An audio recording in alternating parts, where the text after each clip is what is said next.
Early on the first day of the week, while it was still dark, Mary Magdalene came to the tomb and saw that the stone had been removed from the tomb. So she ran and went to Simon Peter and the other disciple, the one whom Jesus loved, and said to them, "They have taken the Lord out of the tomb, and we do not know where they have laid him." Then Peter and the other disciple set out and went towards the tomb. The two were running together, but the other disciple outran Peter and reached the tomb first. He bent down to look in and saw the linen wrappings lying there, but he did not go in. Then Simon Peter came, following him, and went into the tomb.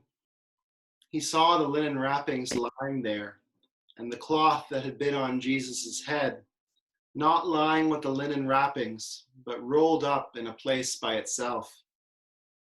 Then the other disciple who reached the tomb first also went in, and he saw and believed. For as yet they did not understand the scripture, that he must rise from the dead. Then the disciples returned to their homes. But Mary stood weeping outside the tomb.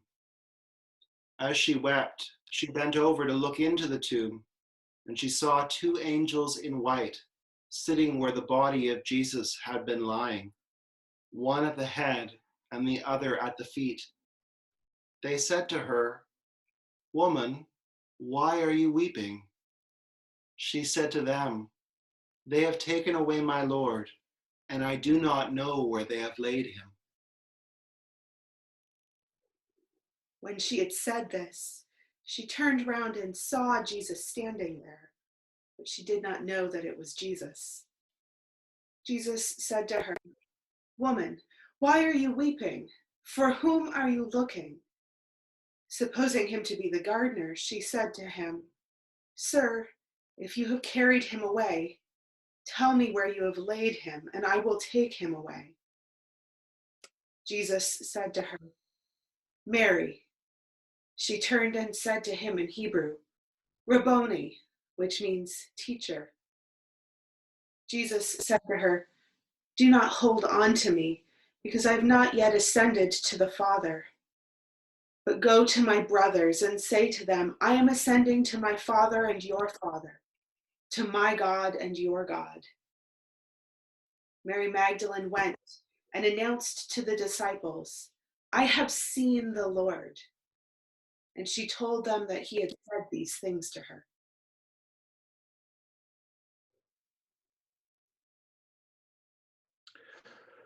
On this Easter day, we celebrate the mystery of the resurrection, Christ's victorious transformation, and our transformation. We give thanks that in the events of the first Easter day, God answered the forces of darkness and all the fears and the uncertainties that had overtaken the disciples' lives in the wake of the crucifixion. The stone had been rolled away from the tomb, and their death watch has now been turned into a life-giving miracle of light and hope and peace. What wonderful news for us, particularly on this Easter day, when restoration and new life are at the center of all our hopes and our prayers for our own lives and for the lives of people everywhere. We, your clergy team, join together on this blessed morning to invite you and to encourage you to celebrate Christ's resurrection from the dead in whatever way you are able to do so this year. This Sunday, we're directing you to the Easter service with our primate, Archbishop Lyndon Nichols, and we know that it will be a special service indeed. May the joy and the wonder of this holy season give us all the strength and the courage to live each day as resurrection people. And may the blessings of this Easter season be with you now and always. Alleluia, Christ is risen. The Lord is risen indeed. Alleluia. May his grace and peace be with you. May he fill our hearts with joy.